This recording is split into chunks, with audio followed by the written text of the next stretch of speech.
ভাইয়া না না না শুনুন শুনুন আপনি আপনি আপনি রিঅ্যাক্ট আপনি খুলেন না আপনি খুলেন না আপনি রিঅ্যাক্ট করেন না না ভাই আই এম রিয়েলি সরি আপনি রিঅ্যাক্ট করেন না আপনি অনেক ভালো একটা মানুষ আমি যতটুকু জেনে আপনার কাছে আসছি বাট আপনার এই কথাটা আমি মানতে পারছি না আপনি খুলেন না এখনি আপনি খুলেন না আপনি আপনি আপনি উঠেন না আপনি বসেন না না ভাই হ্যাঁ আমরা কন্টিনিউ করব না নামটা কি তো বলতেন জি আমার নাম হচ্ছে তাসনিম সারা প্রিয়া যেটা আমার মেইন নাম এবং আমার ফেসবুকে যে আমার একটা ডাক নাম দিয়ে আছে রয়া তাসনিম সো রয়া তাসনিম নামেই এখন সবাই আমাকে চেনে রয়াটা কোথা থেকে আসলো রয়া নামটা আমার হচ্ছে ডাক নাম সো এটা আর কি ফেসবুকে আর কি আগে দেওয়া আর কি নাম তার মানে এখন সবাই রয়া নামেই বেশি চিনছে রয়া নামেই আমাকে চেনে সো রয়া আপনার বর্তমান বয়স কত আমার বয়স হচ্ছে 27 জন্ম জেলা আমার জন্ম ঢাকাতে আমার জেলা কুমিল্লা হলেও আর কি কখনো যাওয়া হয়নি শুরু করতে চাই আমরা একটু শৈশব থেকেই আমার জন্ম ঢাকাতে আমার পড়াশোনাও ঢাকাতে আপনার বাবা কি করতেন আমার বাবা হচ্ছে বিজনেস করতো ডেভেলপমেন্টের বিজনেস এখন সে রিটায়ার্ড কয় ভাই বোন আপনারা আমরা দুই বোন আমি ছোট আর আমার মা হচ্ছে হাউসওয়াইফ বলতে গেলে আমাদের ফ্যামিলিটা খুবই ছোট আর আমাদের আত্মীয় স্বজনও বলতে গেলে খুব বেশি না যে অনেকে থাকে জয়েন্ট ফ্যামিলি খুব বড় থাকে আমাদের ফ্যামিলিটা একটু ছোট আমাদের মানে বলার জন্য হোক বা আমাদের সামাজিকভাবে হোক একটা ওয়ার্ড আমরা অ্যাকসেপ্ট করিনি যারা একটু রিলিজিয়াস তাদেরকে আমরা বলি কনজারভেটিভ সো আপব্রিঙ্গিংটা কি একটু কনজারভেটিভ হতে হয়েছিল লাইক রিলিজিয়াস আপনার পুরো ফ্যামিলি হ্যাঁ অবশ্যই আমার ফ্যামিলি যদি বলেন কনজারভেটিভ অ্যান্ড রিলিজিয়াস বোথ আমার বাবা 5 ওয়াক্ত নামাজ পড়ে আর যতটুকু আমি দেখে এসেছি আমি ছোটবেলা থেকেই দেখে এসেছি আমার বাবা 5 ওয়াক্ত নামাজ পড়তো আমার মা 5 ওয়াক্ত নামাজ পড়তো ছোটবেলার কথা বলতে গেলে আমি তো আমার বাবা মার ছোট মেয়ে সো অবশ্যই আমার দিকে সবসময় নজর রাখা ছিল আর হচ্ছে যে একটা আদরের বিষয় সবসময় পেয়েছি ফ্যামিলি থেকে যেহেতু ছোট মেয়ে ছিলাম মা বাবার দুজনের কাছ থেকে আদর পেয়েছি ফ্যামিলির কাছ থেকে আদর পেয়েছি আর স্কুল কলেজের মধ্যে ফ্রেন্ডদের সাথে সবসময় একটা ভালো সম্পর্ক ছিল এখনো আছে যেটা মাঝখানে একটু ছিল না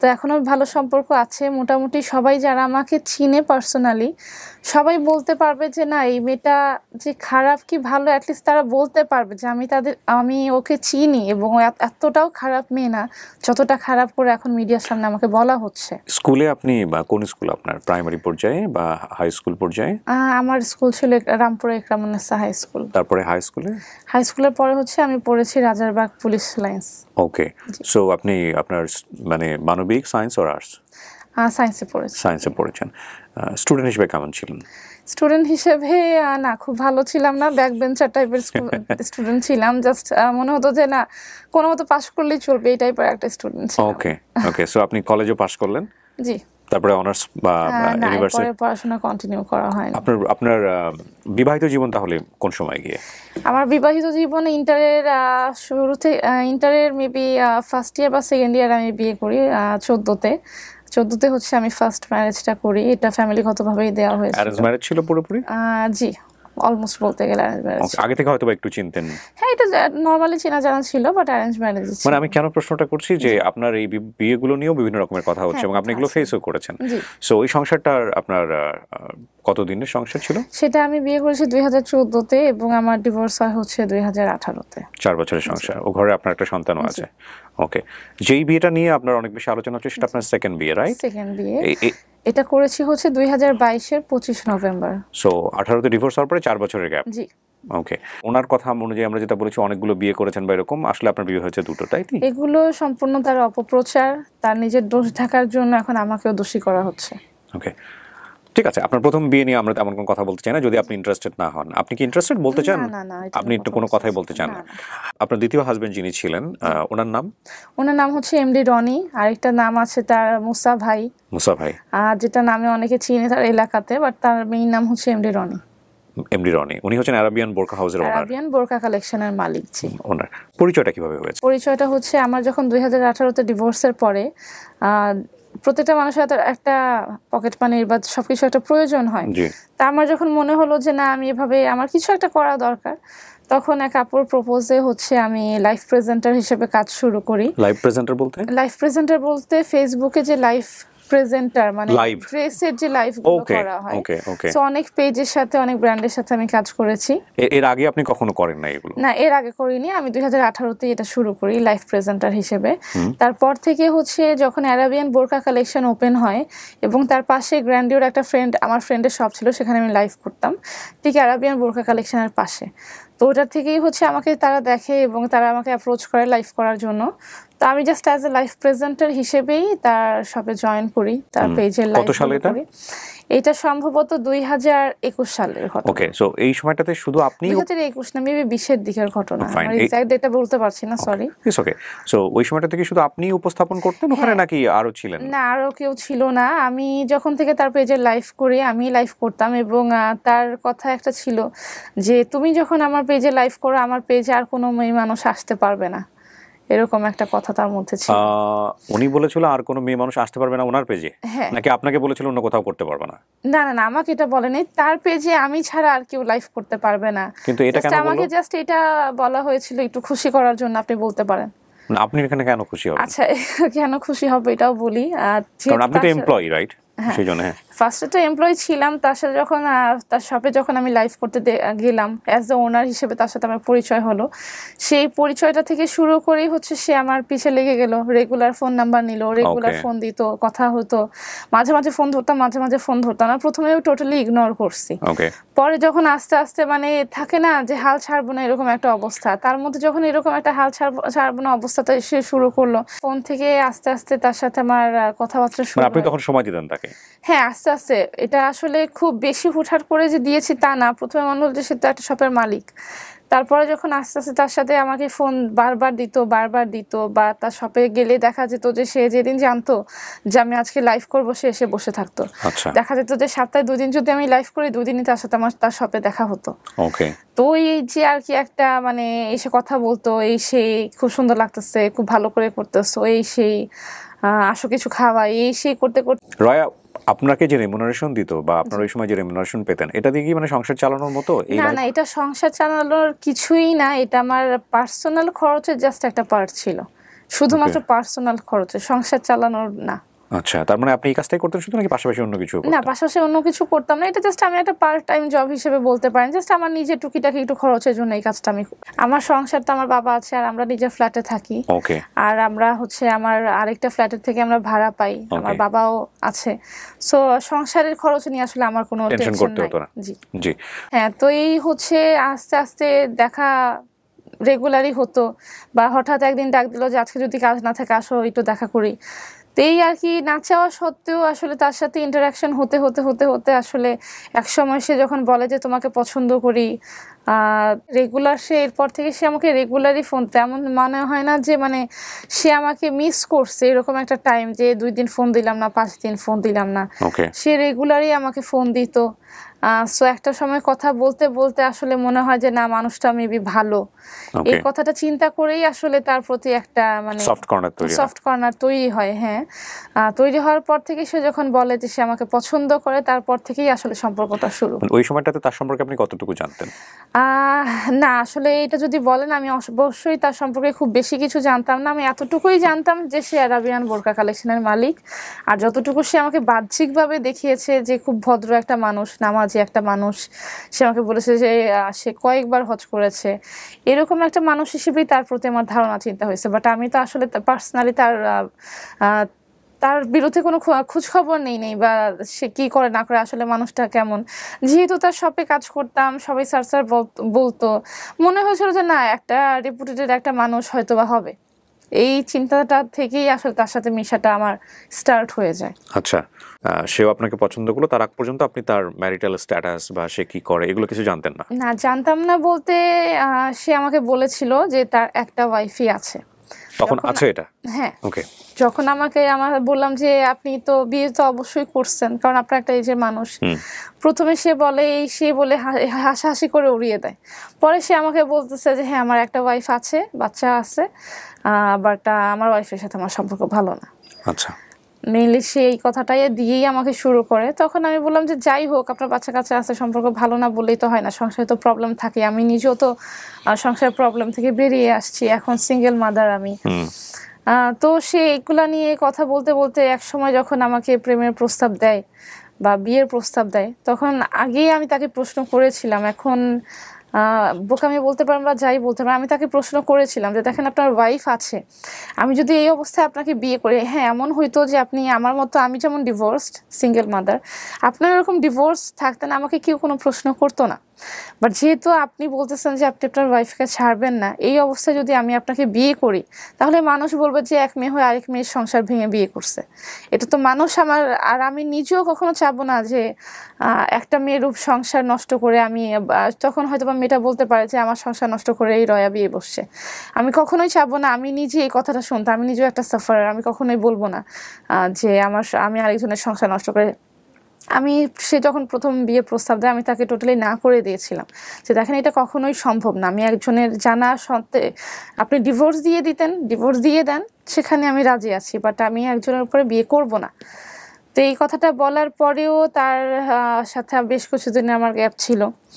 সে আবার শুরু করলো যে না তোমাকে ছাড়া বাঁচবই না, তোমাকে অনেক বেশি ভালো লাগে, তোমার চিন্তায় ঘুমাতে পারি না, এই ধরনের কথাবার্তা যখন শুরু করলো আস্তে আস্তে আস্তে আস্তে।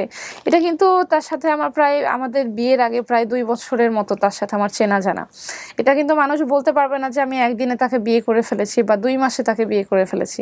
প্রায় 2 বছরের মতো তাকে আমি চিনতাম, তাকে আমি নাও করে দিয়েছিলাম।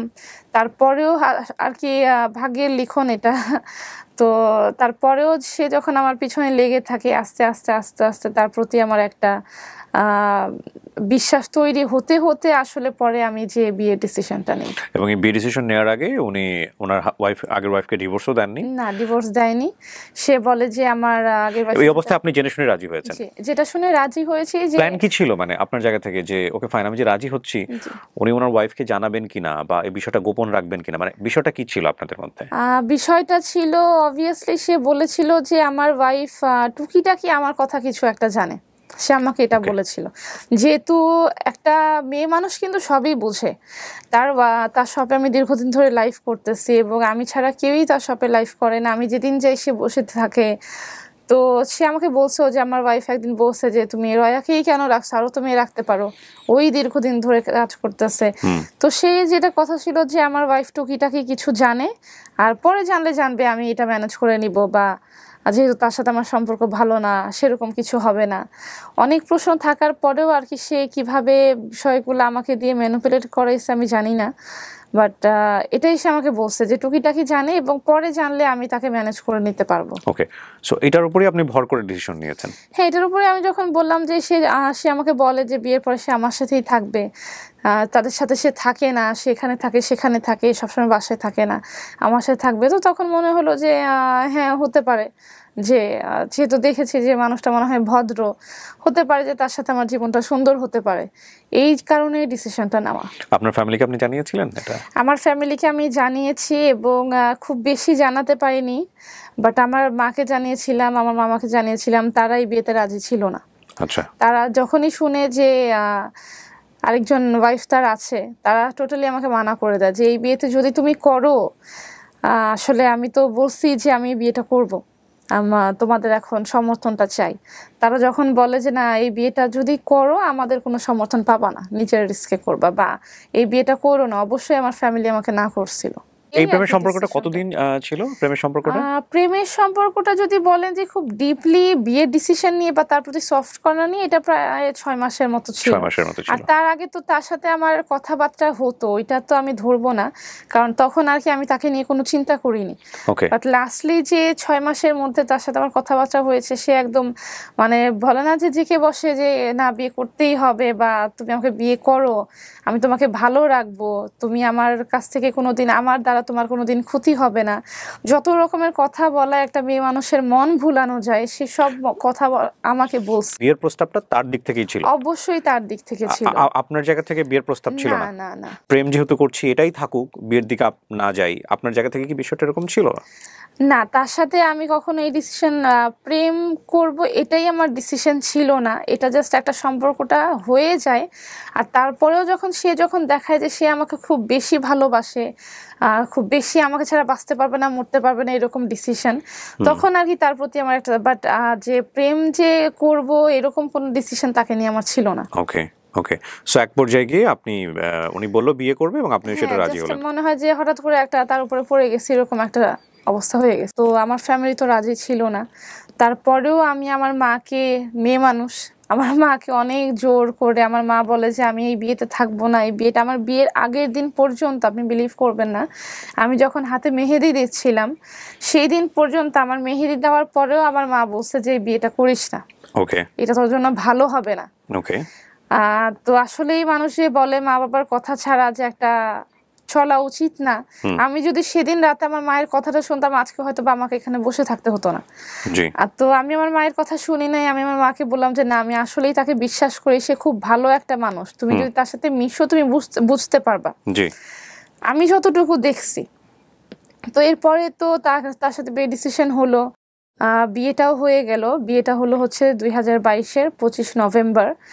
তো বিয়ের আগে ধরেন যে সে আমার সাথে যেরকম 2022-এর 25 নভেম্বর বিয়েটা কোথায় হলো? বিয়েটা হচ্ছে উত্তরার একটা রেস্টুরেন্টে হয়েছে। মানে এখানে লোকজন সবাই ছিলেন? লোকজন বলতে আমার মা ছিল, আর আমার হচ্ছে মামা ছিল একজন, আর হচ্ছে কি বলে আমার পক্ষ থেকে আর কেউ ছিল না, কারণ মা আর মামা দুজন। আর ওনার পক্ষ থেকে? ওনার পক্ষ থেকে হচ্ছে তার যে কি বলবো, তার সাথে যারা সব সময় থাকে, ইউনুস, তারপরে হচ্ছে তার সাথে লোকজন যাদের সাথে সে কাজ নিয়ে জড়িত, বা খুব ফ্যামিলি না, সরি, তার সাথে ফ্যামিলি কেউ ছিল না, যে মা বাবা ভাই বোন, এটা তার ফ্যামিলি থেকে কেউই ছিল না। সে বললো যে আমি বিয়েটা করি, পরে আমি আস্তে আস্তে জানাই দিব। ওই সময়টাতে কি ওনার ওয়াইফ জানে বিষয়টা যে আজকে উনি বিয়ে করতে যাচ্ছেন? না, এটা সে হয়তো বা জানে না। সে জানে নাই? আপনিও জিজ্ঞেস করেন নাই তাকে? না, যেহেতু সে বলছে যে সে ইভেন্চুয়ালি জানাবে। আচ্ছা, একটু ব্যাপারটা কোনো আপনার কাছে রিস্কি মনে হয়নি বিষয়টা? ব্যাপারটা অবশ্যই আমার কাছে রিস্কি মনে হয়েছে, বাট তারপরেও কি যখন প্রেমে পড়ে গেছি তখন মনে হয়েছে যে না, হয়তো বা সে ম্যানেজ করতে পারবে। প্রথম কথা হচ্ছে ধর্মীয় ভাবে তো এটা নিয়ম আছে যে একটা ছেলে চাইলে প্রথম স্ত্রীর অনুমতি না নিয়ে বিয়ে করতে পারে, কিন্তু বাংলাদেশের আইন অনুযায়ী কিন্তু এটা নিয়ম নাই, এবং প্রথম স্ত্রীর অনুমতি অবশ্যই লাগবে দ্বিতীয় বিয়ে করার ক্ষেত্রে। এটা আপনি জানতেন? প্রথম স্ত্রী হয়েও অবশ্যই আমি চাবো না যে আমার জামাই আমাকে রেখে আরেকটা বিয়ে করুক, আমি নিজেও চাবো না। বাট তখন কি কারণে এই রিস্কটা নিয়েছিলাম, এটা যদি আমার কাছে সোজা সাপটা কোনো উত্তর চান, আমার কাছে এটার আসলেই কোনো উত্তর নেই। যে ভুলটা আমার করা উচিত হয় নাই, বাট এই ভুলের শাস্তিটা আমি অনেক বড় ধরনের পেয়ে গেছি। সো 2022 সালের কত নভেম্বর? 25 নভেম্বর বিয়ে করলেন। একটা রেস্টুরেন্টে বিয়ে হয়। আপনাদের সংসারটা শুরু হলো কিভাবে? সংসারটা শুরু হলো বিয়ের পর। আমি তো আমার মার বাসায় ছিলাম, যেহেতু আমার বাচ্চাকে নিয়ে আমার মার বাসায় ছিলাম। বিয়ের 1-2 মাস পর্যন্ত আমি আমার মার বাসায় ছিলাম, মনে হয় 2 বা 3 মাস আমার মায়ের বাসায় ছিলাম। তারপরে যখন ফ্যামিলিগতভাবে একটু প্রবলেম হলো, আমার মা আসলে মানতে পারতেছিল না আমার বিয়ের ব্যাপারটা। তখনও মানতে পারছে না? না, তখনও মানতে পারছে না। আমার মা টোটালি এটার এগেইনস্টে ছিল। তো মা কি চাচ্ছিল ওই সময়টাতে? আমার মা আসলে সে যখন, আমি তো আমার বাসায় ছিলাম বিয়ের পরে, তো সে যখন আমার বাসায় আসা যাওয়া করতো, আমার মা আসলেই আদৌ মানতে পারে নাই যে এই লোকটার সাথে তুই কিভাবে বিয়ে করলি। মানে সংসারটা আপনার বাসাতেই হতো? হ্যাঁ, সংসারটা শুরু হলো আমার বাসাতেই। তো ফ্যামিলিগত ভাবে যখন একটা ঝগড়াঝাটির সৃষ্টি হলো। ঝগড়াঝাটি কেন হলো? ঝগড়াঝাটি কেন হলো বলতে, যে সে যখন আমার বাসায় আসে, দেখা যায় যে তখন থেকেই হয়তো বা হিন্টস গুলো ছিল, আমি পাইনি। সে যখন আমার বাসায় আসে, সে আমার মাটার সাথে সেরকম কোনো কথা বলে না, হ্যাঁ, কথা বলে না, বা সে এসে আমার সাথে বেশি টাইম স্পেন্ড করতে চায়। তো এগুলো নিয়ে যখন আস্তে আস্তে একটু মতবিরোধ হলো, তখন আমি চিন্তা করলাম যে যেহেতু এখন আমি বিয়ে করে ফেলছি, আমাদের একটা আলাদা সংসার দরকার। সবার একটা প্রাইভেসি আছে, পার্সোনাল একটা প্রাইভেসি আছে। পরে আমি ভাবলাম যে, আমি তাকে বললাম যে দেখেন, আমরা একটা আলাদা বাসা নেই, সেটাই ভালো হবে, আমাদের একটা প্রাইভেসি আছে, যেহেতু ম্যারিড কাপল, আমরা আলাদা বাসা নিতেই পারি। তখন তাকে বোঝানোর পরে সে রাজি হলো, যে আচ্ছা ঠিক আছে, আলাদা বাসা নাও। তখন ঠিক উত্তরাতেই, আমার মায়ের বাসার আশেপাশেই হচ্ছে, আমি কাছাকাছিতেই আলাদা বাসা নেই, এবং সেখানে আমাদের অ্যাকচুয়াল যে প্রাইভেটলি বলেন যে আমাদের সংসারটা শুরু। আপনার বাবার ভূমিকা কি ছিল এখানে? আমার বাবার ভূমিকাটা যদি না বলি, আমার বাবার সাথে আসলে আমার একটু সম্পর্কের দূরত্ব আছে, এবং আমার বাবা আমার বিয়েতে রাজি ছিল না, কাজে সে টোটালি আউট অফ রিচ ছিল, যে তুমি যখন এগুলা করতেছো, এখানে আসলে আমার কোনো দায়িত্ব নাই, নিজের দায়িত্ব। উনি থাকেন আপনাদের সঙ্গে একই সঙ্গে? হ্যাঁ, থাকে। কেন, মানে এটা কি প্রথম কোনো কারণে? হ্যাঁ, এটা প্রথম কোনো কারণেই, কিছু মানে প্রথম সংসারের কারণে যে রাগ করে কেন এটা করলা, রাগের কারণে বা এইসব কারণে হচ্ছে যে তুমি যেটা করতেছো, তুমি এখন আমি একটা অ্যাডাল্ট, তুমি যদি নিজে বুঝে শুনে কিছু করতে চাও, তাহলে এখানে যদি করতেই হবে বলো, তাহলে এখানে আমার আসলে কিছু করার নাই, তাহলে আর কথাই যদি না শুনিস তাহলে সে আর কি বলবে। এক্স্যাক্টলি যেটা হলো আপনাদের আলাদা একটা সংসার শুরু হলো, ওখানে আপনি এবং আপনার দ্বিতীয় হাজব্যান্ড মানে আপনার মেয়েটা।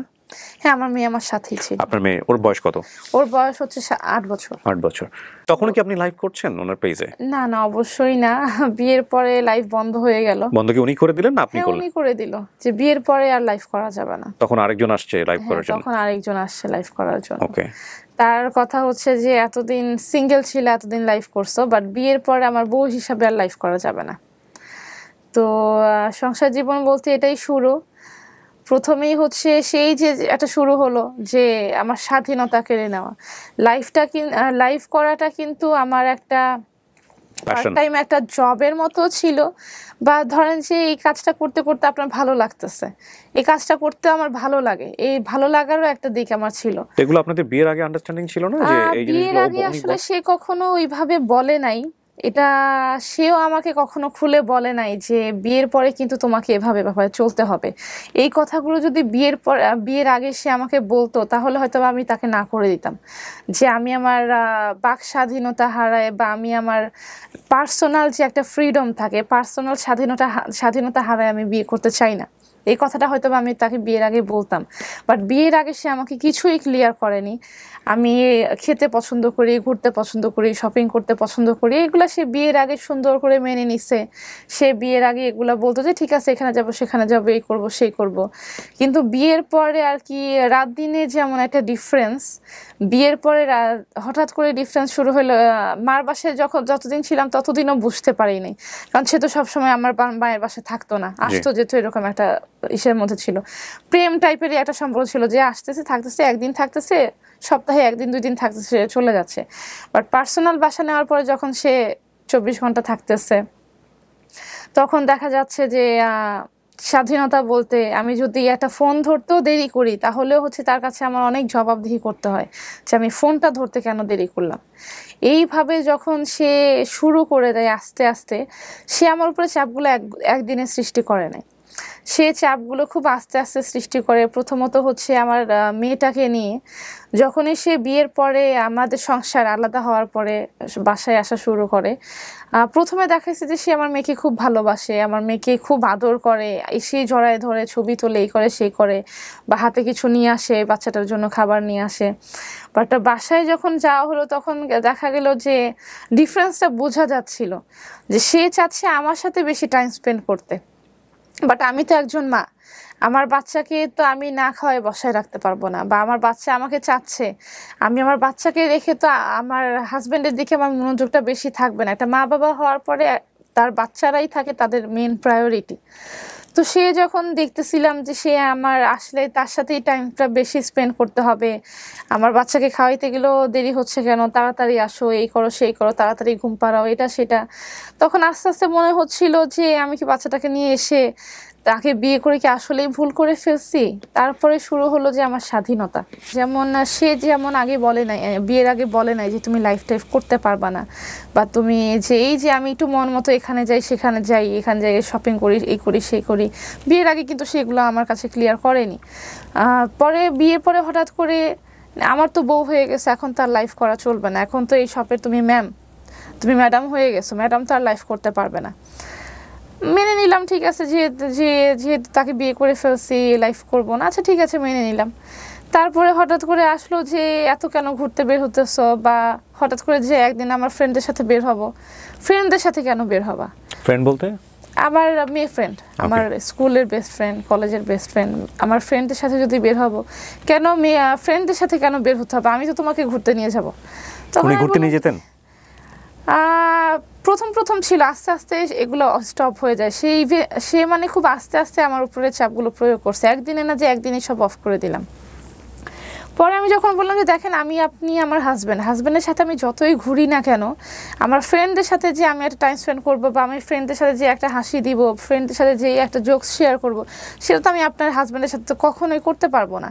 তার একটা কথা হয়ে গেল যে না, ফ্রেন্ডদের সাথে দেখা করা যাবে না, তোমার যদি মন চায়, খুব বেশি মন চায়, তুমি তাদেরকে বাসায় ডাকবা, বাট বাইরে যেতে পারবা না।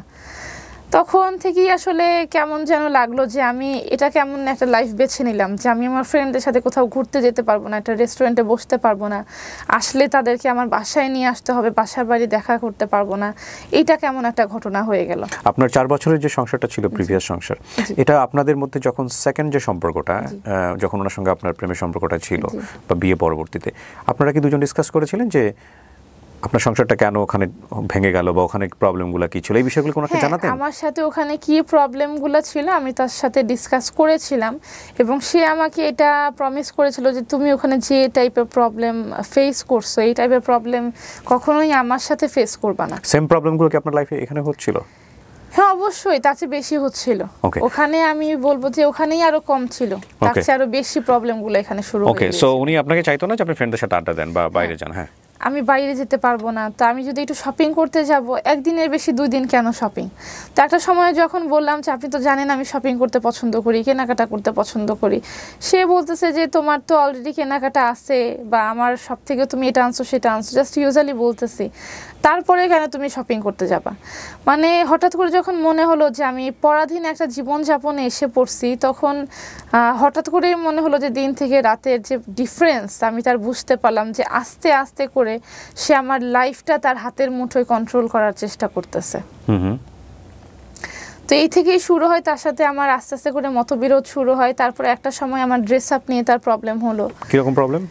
ড্রেস আপ যেমন আজকে আমি এখানে সালোয়ার কামিজ পরে আসছি, তো তার কথা ছিল যে সালোয়ার কামিজ পরে বাসার বাইরে যাওয়া যাবে না। তো আমি বললাম যে কেন, সালোয়ার কামিজে কি সমস্যা? আমি তো হচ্ছে জিন্স পরতেছি না, টপস পরতেছি না, টাইট ফিটিং কোনো ড্রেস পরতেছি না।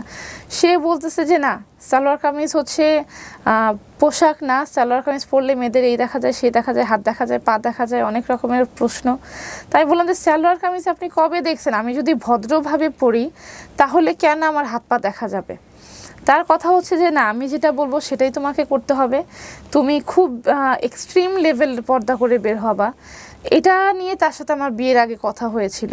সে আমাকে বিয়ের আগে যে বললো যে পর্দা করতে হবে, তাই আমি বললাম যে আমি নিজে একটা রিলিজিয়াস ফ্যামিলির মেয়ে, আমার মধ্যে রিলিজিয়ন আছে, আমি ইসলাম মন মানসিকতা আছে, তো আমি খুব বেশি এক্সট্রিম লেভেলের পর্দা করতে পারবো না, বাট আমি যতটুকু লাগে অতটুকু করব। এক্সট্রিম লেভেলের বলতে মুখ ঢাকা বা খুব বেশি সবসময় বোরকা পরে এই লেভেলের করতে পারবো না। সে বিয়ের আগে মানে তুমি যতটুকু করবা ততটুকুই আমার জন্য এনাফ। বাট বিয়ের পরে তার কথা হলো যে না, নাক মুখ না ঢেকে তারপরে বোরকা না পরে তুমি বাসা থেকে বের হতে পারবা না। এমন একটা সময় গেছে আমি বারান্দায় গেলেও সে প্রবলেম করছে যে বারান্দায় কেন গেলাম, মানুষ তোমাকে দেখে ফেলছে। আমি বললাম যে বারান্দায় মানুষ আমাকে দেখে ফেললো মানে? পরে বলছে বারান্দায়। তাই বললাম যে কোথায় মানুষ দাঁড়ায় আছে আমাকে দেখার জন্য? তার কথা হচ্ছে যে বারান্দায় গেলেও কোনো ছেলে মানুষ দেখে ফেলবে, বারান্দায় চাদর টানায় রাখতে হবে। এগুলো আপনি একদম এনজয় করতেন না বিষয়গুলো? না, অবশ্যই না। এগুলা তো আসলে যদি আপনি বলেন এটা তো নরমাল একটা লাইফ। কিন্তু আমরা তো অনেক সময় দেখি যে প্রেমের সম্পর্কে এগুলো মানুষ এনজয় করে, যে না আমাকে সে অনেক বেশি ভালোবাসে, সেই কারণে বোধহয় সে এরকম করে চাইছে যে সে একেবারে, আমি জাস্ট প্রশ্ন করছি আপনাকে, এবার ইটস ইউর ওপিনিয়ন, অনেকেই কিন্তু এনজয় করে এগুলা, যে না সে আমাকে অনেক বেশি ভালো করে, সে কারণে হয়তো বা অনেক বেশি অ্যাটেনশন দিচ্ছে। অ্যাটেনশন দেওয়ার একটা লেভেল আছে। অ্যাটেনশনটা যদি আপনি আমাকে নর্মালি দেন, খুব ভালোবেসে একটা অ্যাটেনশন দেন, সেটা একটা কথা। আর আরেকটা অ্যাটেনশন যদি আপনি আমাকে হচ্ছে ছোট করার জন্য, বা আপনি আমাকে আপনার কন্ট্রোলে নেওয়ার জন্য, আমাকে ম্যানিপুলেট করার জন্য, যে আমার অ্যাটেনশনের বাদে তুমি কোনো অ্যাটেনশনে যেতে পারবা না, বা আমার অ্যাটেনশনের বাইরে তুমি কিছু করতে পারবা না, আমার অ্যাটেনশন বা আমার চিন্তার বাইরে তোমার পার্সোনাল ব্যক্তিগত কোনো ইচ্ছা থাকবে না, কোনো চিন্তা থাকবে না, এটা যদি কোনো মানুষ এনজয় করে, এটা আমি বলবো না যে তার জন্য এটা ভালো হবে। ওকে, ফাইন। সো আপনাদের বিয়ের সম্পর্ক কত বছরের? বিয়ের সম্পর্ক 1.5 বছরের মতো। সো ইনিশিয়ালি এই প্রবলেমগুলো শুরু হলো বিয়ের কতদিন পর থেকে? বিয়ের পরপর থেকে আস্তে আস্তে করে প্রবলেমগুলো শুরু হলো। একটা জিনিস আপনি বোধহয় বলছিলেন মাঝখানে যে উনি আপনাকে প্রচুর আপনার কাছ থেকে সময় চাইতেন, কিন্তু অতটা আপনি দিতে পারতেন না। না, আমি তো একটা মা, সে তো আমাকে দেখে বিয়ে করেছে, যে আমার একটা বেবি আছে, আমার বেবিকে অবশ্যই আমার পড়াতে হবে, খাওয়াতে হবে, তাকে ঘুমানোর সময় দিতে হবে। তার মা, একটা মা বাচ্চার সাথে যে একটা টাইম স্পেন্ড করে, সেই সময়টা আমাকে তার দিতে হবে। তার সাথে আমি পার্সোনাল সময়টা এনজয় করতাম, বাট আমার কাছে ফার্স্ট প্রায়োরিটি আমার মেয়ে ছিল। আমি কখনোই, আমার তখনই খারাপ লাগতো যখন হচ্ছে আমার মেয়েকে রেখে এসে তার সাথে আমার টাইমটা স্পেন্ড করতে হবে, কারণ সে চাইতো না যে আমাদের মধ্যে আমাদের মেয়ে থাকুক। ওকে। সে চাইতো যে টোটালি আমরা দুইজনই থাকবো। তা আমার কথা ছিল যে না, আমরা দুজন কেন থাকবো, সে আপনি একটা বাবা, আমিও একটা মা, আমরা দুজনে অ্যাডাল্ট হিসেবে বিয়ে করেছি, তো এখানে শুধুই যে লুতুপুতু টাইপের একটা সম্পর্ক থাকতো এইটা আমি কখনোই এনজয় করিনি। এগুলো আস্তে আস্তে করে হচ্ছে, এর মাঝখানে তার সাথে আমার 2-1 বার ঝগড়া লাগে। ঝগড়ার সময় সে আমার গায়ে হাত তোলে 2বার করে। বিয়ের কতদিন পরে এটা হয় গায়ে হাত তোলা বিষয়টা? গায়ে হাত তোলাটা মেবি আমরা যে আলাদা বাসাটায় উঠি তার 2 থেকে 3 মাস পরে। কোন ইস্যু ছিল, কি ইস্যু ছিল? এই ইস্যুটা ছিল একদমই লাইক পার্সোনাল ব্যাপার, যে আমি বাইরে যাচ্ছি। আরেকটা ইস্যু ছিল আমার সোশ্যাল মিডিয়া নিয়ে, যে আমি সোশ্যাল মিডিয়া ইউজ করতে পারবো না, আমি মোবাইল ইউজ করতে পারবো না। ধরেন যে তার সামনে বসে আমি একটা ফেসবুকের একটা পোস্ট চেক করতেছি, এটা করা যাবে না। তো এটা নিয়েই একদিন ঝগড়া লাগতে লাগতে সে আমার গায়ে হাত তোলে এবং সে আমাকে বলে যে ফেসবুক, সোশ্যাল মিডিয়া কোনো কিছু ইউজ করা যাবে না। তাই বললাম যে আমার এই ফেসবুকের কারণেই তো আপনার সাথে আমার দেখা, আমি যদি ফেসবুকে লাইভ না করতে যেতাম, আপনার শপে না যেতাম, তাহলে আমাদের দেখাটা হতো কিভাবে? আর আজকে আপনি ফেসবুক চালানো বন্ধ করে দিতেছেন, আমার সোশ্যাল মিডিয়া বন্ধ করে দিতেছেন, এটা কেমন কথা? এটা আমি মানি নাই। এটা না মানার কারণে যখন এক সময় কথাবার্তা হতে হতে সে আমার গায়ে হাত তুলে, সেইবার আমি বাসা থেকে বের হয়ে গিয়েছিলাম। মানে আপনার ওই উত্তরার বাসা থেকে? হ্যাঁ, আমার উত্তরার বাসা থেকে আমি মেয়েকে নিয়ে নিশ্চয়ই? হ্যাঁ, আমার অবশ্যই আমার মেয়েকে নিয়ে আমি বের হয়ে যাই। তারপরে সে আমাকে হাতে পায়ে ধরে নিয়ে আসে, ভুল হয়ে গেছে, সরি, মাফ চাই। কতদিন ছিলেন বাইরে? বাইরে বেশি দিন, একদিনের মতোই ছিলাম। সে পাগল হয়ে খুঁজে আমাকে নিয়ে আসছে, যে আমার ভুল হয়ে গেছে। সে পাগলের মতো খুঁজে নিয়ে আসে। সেকেন্ড টাইমও আবার হচ্ছে আমার ড্রেস আপ নিয়ে যখন তার সাথে ঝগড়া হয়, যে আমি কেন নর্মাল একটা ড্রেস আপ পরতে পারবো না বা নর্মালভাবে বের হতে পারবো না। দেখা যায় যে আমি লিপস্টিক দিলেও তার সমস্যা। এমন কি হয়েছে যে বাইরে আপনারা ঘুরছেন একসঙ্গে, অন্য কোনো ছেলে আপনাকে পোক করেছে, সেটা নিয়ে সে খুব জেলাস ফিল করছে? এবং না, পোক করেছে এটা পোক করে বলতে অ্যাটেনশন দিচ্ছে বা অ্যাটেনশন দিচ্ছে বলতে যে হ্যাঁ, বাইরে যদি গিয়েছি নর্মালি সে কোনো খারাপ নজরে আমার দিকে তাকায়নি। নর্মালি ধরেন যে একটা ছেলে আমার দিকে তাকালো, সেইটা নিয়ে খুব বেশি একটা এই কেন ছেলে তোমার দিকে তাকালো, তুমি এদিক হয়ে বসো, ওই দিক হয়ে বসো, এইভাবে বসো, ওইভাবে বসো, গাড়িতে যেয়ে বসো। নর্মালি একটা প্লেসে ধরেন যে গাড়ি থেকে নেমে ফুচকা খেতে দাঁড়ালাম, তো ফুচকাও তোমাকে গাড়িতে বসে খাইতে হবে, কেন ছেলেটা তোমার দিকে তাকাইলো?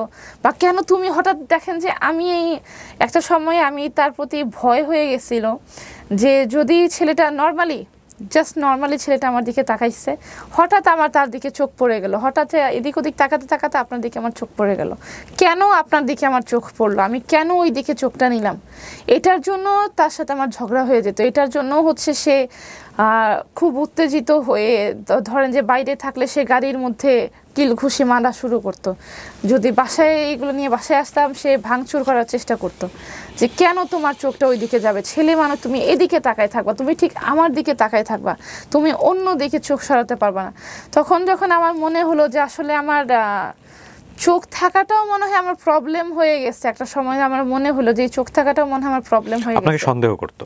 সন্দেহ না, এটা আমি কি বলবো, আমি জাস্টিফাই করতে পারি, এটা আসলে কি দিয়ে আমি বুঝাবো? সন্দেহ না, মানে তাকানো যাবে না। আজকের এই অনুষ্ঠান থেকে যারা অনেক সাইকিয়াট্রিস্ট আছেন, আমার মনে হয় যে তাদেরও অনেক বড় বড় কিছু বলার আছে এখানে। Right now I am not a psychiatrist, I am just a presenter. So এই যে সিমটমগুলো একটা ছেলের মধ্যে বা একটা মেয়ের মধ্যে, এই যে কাইন্ড অফ পজেসিভনেস, এটা আসলে পজেসিভনেস বলবো কিনা আমি জানি না, এক্সট্রিম লেভেলের পজেসিভনেস। ওকে, এইটাকে আসলে টলারেন্স লেভেলে নেয়ার জন্য আসলে কি করার আছে ফ্রম বোথ সাইড, এটা নিয়ে আমাদের কাজ করা উচিত। কারণ এটা আসলে ওনার গল্পতে আসছে, এটা কিন্তু ব্যাপারটা এমন না যে শুধু ওনার জীবনে উনি ফেস করেন, প্রত্যেকটা লাভে এটা কম বেশি আছে। So very important thing. But এটার যে পরিণতি দাঁড়িয়েছে, আসলে এটার পরিণতি কি কিসের পরিণতি সেটা আমরা সামনের দিকে গেলেই বুঝতে পারবো। তো ঠিক আছে, জি আপনি যেটা বলছিলেন যে খুব এক্সট্রিম লেভেলের পজেসিভনেস ছিল। হ্যাঁ, এক্সট্রিম লেভেলের পজেসিভনেস, যখন আমার মনে হচ্ছিল যে একটা সময় আমার মনে হলো যে আমার চোখ দুইটা থাকাও মনে হয় আমার জন্য কষ্টের, যে এই চোখ নিয়ে আমি হঠাৎ করে তাকিয়ে ফেললাম বা আমার চোখটা আমাকে স্টিল রেখে দিতে হবে। আমার যখন মনে হচ্ছিল যে আমি হয়তোবা ভুল করে ফেলছি, এই জীবনটা আমি চাইনি, এই রকম একটা জীবন, ভয়ঙ্কর রকমের একটা পজেসিভনেসের যে কন্ট্রোলের মধ্যে একটা জীবন, এই রকম ভয়াবহ জীবনটা আমি চাইনি। আস্তে আস্তে যখন আমার মনে হলো, by that time I was pregnant. তো আচ্ছা, বিয়ের কয় মাস পরে এটা? 1 থেকে 2 মাস পরেই। So it was A plan baby, right? আমার পক্ষ থেকে প্ল্যান ছিল, আমি এটা বলবো না, বাট সে আমাকে জোর করেছে বেবিটা নেওয়ার জন্য। তখন পর্যন্ত আপনার কি মনে হয়েছে যে উনি ওনার ফার্স্ট ওয়াইফের না, সাথে আসলে, জি। দূরত্ব আছে, বা ওনার ফার্স্ট ওয়াইফ বিষয়গুলো জানে না, বা উনি ওনার ফার্স্ট ওয়াইফকে বেশি সময় দিচ্ছে? আমাদের বিয়ের কিছুদিন পরেই সে আমাকে বলছে যে তার ওয়াইফ জেনে গেছে, যেহেতু আমার বাসায় থাকতেছে, এটা সেটা রেগুলার আসতেছে, এটা সেটা পাঠাচ্ছে, তার লোকের আসা যাওয়া। তো সে বিয়ে কিছুদিন পরেই বলছিল যে তার ফার্স্ট ওয়াইফ জেনে গেছে, এবং বেবির যে ঘটনাটা সে আমাকে কাইন্ড অফ জোর করে যে যেহেতু তুমি আমাকে বিয়ে করছো, আমাদের একটা বেবি থাকতেই হবে।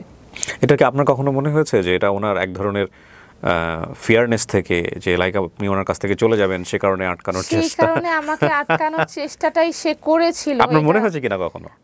না, এটা আমি ইনিশিয়ালি বুঝতে পারিনি।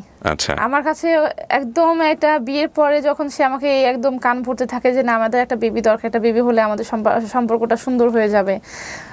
তো আমার কাছে তখন একদমই আর কি, নতুন নতুন বিয়ে করেছি তো, মানে আমার কাছে মনে হচ্ছে সে ভালোবেসে এগুলো বলতেছে এগুলা।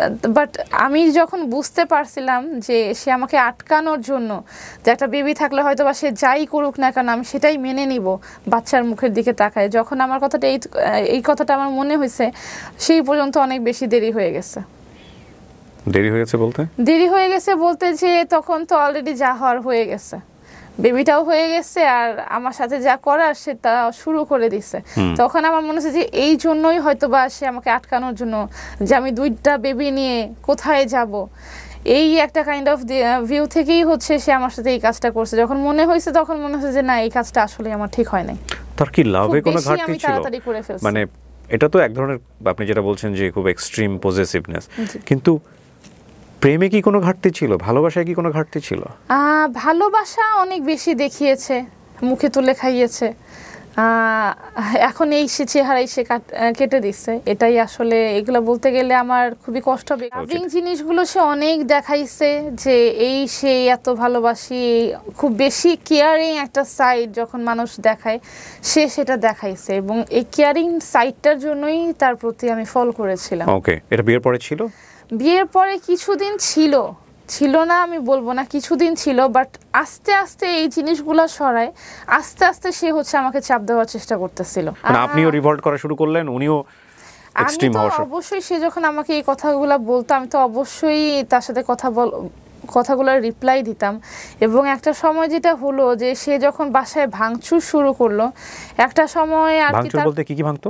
সে বাসায় গ্লাস বাটি ভাঙতো, সেইটা ফ্রিজ ধরে টান দেওয়ার চেষ্টা। এটা আপনি করতেন কখনো? না, আমি কখনোই করি না। উনি ভাঙতো? ভায়োলেন্স আমি কখনোই পছন্দ করি না। ওকে, সে দেখা গেছে যে সে, আপনার দিক থেকে এক্সট্রিম ভায়োলেন্স কি ছিল? লাইক ও শাউট করতো? হ্যাঁ, সে শাউট করতো। আপনি করতেন?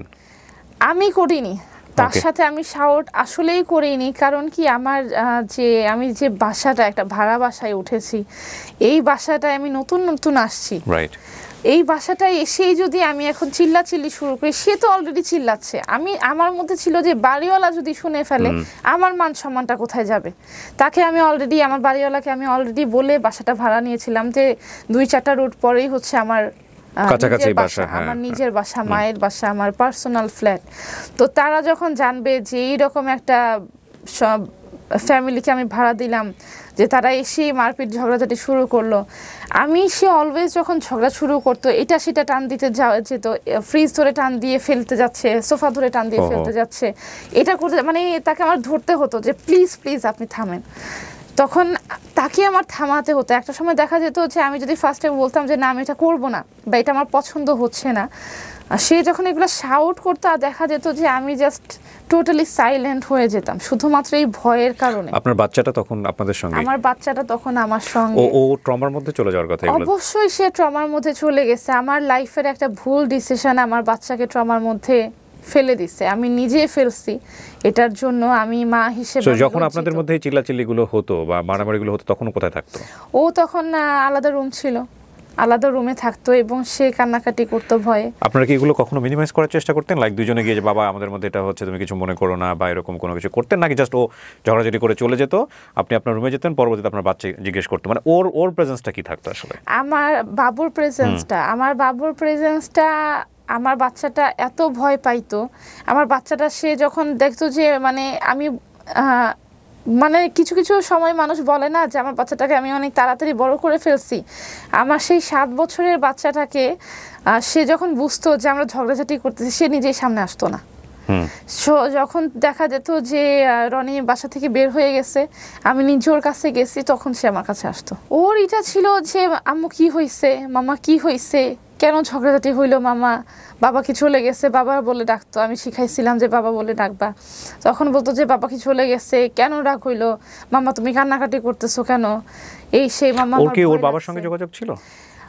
হ্যাঁ, এটাও আরেকটা সমস্যা। তার বিয়ের আগে তো সে আমাকে জেনেই বিয়ে করছে যে আমার একটা বেবি আছে, বেবিকে মেনে বিয়ে করছে। বিয়ের পরে সে এটা আমাকে বিয়ের আগে বলে নাই যে তার বাবার সাথে তাকে কোনো যোগাযোগ করতে দেওয়া যাবে না। বিয়ের পরে সে আমাকে কিছুদিন পরে বলে যে ওকে ওর বাবার সাথে যোগাযোগ করতে দেওয়া যাবে না। পরে যখন এই বিষয়টা নিয়ে আমি না করলাম যে তার সাথে তো আমার কোনো সম্পর্ক নেই, তাকে তো আমি ছেড়েই আসছি, আমি তো আপনাকে বিয়ে করেই ফেলছি, এমন না যে আমি এখন সিঙ্গেল আছি, আমি তো আপনার অলরেডি ওয়াইফ। একটা মা বাবা হিসেবে অবশ্যই আমাদের কথা হতে পারে, এবং এটা শুধুমাত্র অ্যাজ এ মাদার ফাদার একটা বাচ্চার জন্য। সেই ব্যাপারটা একটা সময় টোটালি না করে দিল যে 1 মাস 2 মাস পরে যে না, ওর বাবার কাছে যেতে পারবে না। তখন আমি যখন বললাম যে কেন, আমার সাথে তো তার কোনো কথা হচ্ছে না, দেখা হচ্ছে না, সে আমি বিয়ে করে ফেলছি, আমি আমার মতো লাইফে আছি, ওর বাচ্চার সাথে কেন, আমার বাবা কেন আমার বাচ্চা কেন ওর বাবার সাথে দেখা করতে যেতে পারবে না। তখন সে বললো যে এখন থেকে আমি বাবা, ওর বাবার সাথে কোনো রকম যোগাযোগ সে করা যাবে না। এবং তার কথা শুনে, তার রাগের কারণে, জিদের কারণে আমি প্রায় অনেক দিন আমার বাচ্চাকে দেখাটা কিভাবে হতো, বাচ্চার দেখাটা হতো হচ্ছে তার যে লোকজন ছিল, আমি বাচ্চাকে রেডি করে দিতাম, তার আগের লোকজন নিয়ে ওর বাবা একটা জায়গায় দাঁড়াতো, তার লোকজন নিয়ে বাচ্চাটাকে দিয়ে আসতো। আবার যখন ওদের ঘোরাফেরা শেষ, সারাদিন টাইম স্পেন্ড শেষ, তখন তার লোকজন নিয়ে আপনার এক্স হাজবেন্ড কখনো আপনার সামনে আসেনি বা বিয়ে নেওয়ার জন্য? না, আমার বাসার সামনে আসেনি। তখন যে তারই লোকজন যে হচ্ছে আমার বেবিকে পিক করে নিয়ে আসতো। লোকজন বলতে তার সাথে যারা কর্মচারী ছিল, লাইক তার এটা কর্মচারীর কাছে 7 বছরের একটা মেয়ে বাচ্চা হয়ে ছাড়া, এটা তো ঠিক হয়নি। বাট আমার কাছে কোনো উপায় ছিল না, সে বসতে দিত, তার কাছেই দিতে হবে। সে আমার ভরসার মানুষ, তারা সবসময় আমার সাথে থাকে, কখনোই কিছু হবে না, তুমি নির্ভরসায় ওকে দিতে। ওনার কি আরেকটা সংসার আছে ওই সময়টাতে, মানে আপনার এক্স হাজবেন্ডের? হ্যাঁ, তার তো সংসার আছেই, সে তো ডিভোর্স দিয়ে আমাকে। সো আমরা বাচ্চার ভরণ পোষণ দিত উনি? হ্যাঁ, বাচ্চার তখন পর্যন্ত উনি বাচ্চার ভরণ পোষণ দিয়ে যাচ্ছে? ভরণ পোষণ বলতে লাইক স্কুলের খরচ টরচ এগুলো সমস্ত কিছু সে বিয়ার করে চলেছে। এক্ষেত্রে আপনার প্রেজেন্ট হাজবেন্ড যিনি ছিলেন, তার বক্তব্য কি ছিল যে আমি খরচ সমস্ত কিছু দিব, কন্ট্যাক্ট অফ করে দাও? ও আচ্ছা, আপনি আমার এক্স হাজবেন্ডের কথা জিজ্ঞেস করছেন। আমি জানতে চাচ্ছি, আপনি বলেন, আবার কোনো সমস্যা নাই। আমার এক্স হাজবেন্ড বিয়ের পর কিছুদিন হচ্ছে মেবি দিছে, কিছুদিন, এটা খুব রেগুলার না, বাট ওই যে সে যখন আমার হাজবেন্ড রনি, সে যখন বলে দেয় যে না, ওর বাবার সাথে দেখা করতে যেতে পারবে না, তখন হচ্ছে খরচ নেওয়া সে বন্ধ করে দেয়, যে ওর সব খরচ আমি দিব। কারণ সে যখন বলবে যে আমি সব খরচ দিচ্ছি, আমি সব দিচ্ছি, তাহলে কেন ওর বাবার সাথে দেখা করতে যেতে দিবা? তো এই কাজটাই সে করে, সে বলে যে ওর যা লাগে সব আমি দিব, বাট ওর বাবার কাছেও যেতে পারবে না। এই একটা কারণে হতে হতে যে আচ্ছা ঠিক আছে, আমিও মেনে নেই। তো কিছুদিন আসলেই তার কথা শুনে আমার মেয়ে তার বাবার কাছে যেতে পারে নাই, এবং এটা আমার মেয়ে ভীষণভাবে মিস করতো, যে বাবাকে মিস করতেছি, মামা আমি একটু বাবার কাছে যেতে চাই। ওর বাবার এটা কি ছিল তখন? ওর বাবা অবশ্যই ফোন টোন দিত, ওর বাবা আপনারা রেসপন্স করতেন না? আমি নিজের সংসার বাঁচানোর জন্য আমি ওর বাবার ফোন টোন ধরতাম না। একটা সময় বলে দিলাম যে না মারি, আমার তোমার সাথে দেখা করতে আসবে না। আপনাদের কোনো কাস্টাডি হয়েছে আপনার আগের বাচ্চা নিয়ে? না, কোনো কাস্টাডি বা কিছু আইনগতভাবে কিছু হয়নি। আপনাদের মধ্যে মিউচুয়াল ডিসিশন কি ছিল? মিউচুয়াল ডিসিশন এটাই ছিল যে আমার মেয়ে আমার কাছে থাকবে, এবং সেটা মেনে নেয় যে ছোট একটা বেবি নিয়ে আমি কি করব। ওকে, সো কেই বা পালবে আমার বেবিটা, সে তো একা থাকে, তার মা থাকে। তো আপনার বেবির জন্য হলেও আপনার আগের হাজবেন্ডের সাথে আপনার কনভারসেশন করতে হতো এবং কথাবার্তা বলতে হতো, এবং যেটা আপনার বর্তমান হাজবেন্ড পছন্দ করতো না। একটা সময় সে তার সাথে দেখাশোনা সবই অফ করে দেয়, এবং আমিও দেখা যায় যে তার কথা শুনে বাচ্চাটার সাথে, তার বাবার সাথে দেখা করা বন্ধ করে দেয়। তারপর তো আস্তে আস্তে আমার যখন মনে হলো যে একদিন, যেমন আরেকটা কথা, যে আমার বাচ্চাটার যে ট্রমা, কি পরিমাণ ট্রমা ফেস করছে, একদিন রাতে এরকম ভাঙচুর হচ্ছে, রাতের বেলা ভাঙচুর হচ্ছে আমার বেবি তার রুমে। তো ভাঙচুরের একটা পর্যায়ে আমি শুনতে পেলাম যে আমার মেয়ে কাঁদতেছে। তা আমি যখনই জাস্ট আমার মেয়ের রুমে যাওয়ার চেষ্টা করলাম, সে আমাকে বলতেছে যে ওর রুমে যাওয়া যাবে না।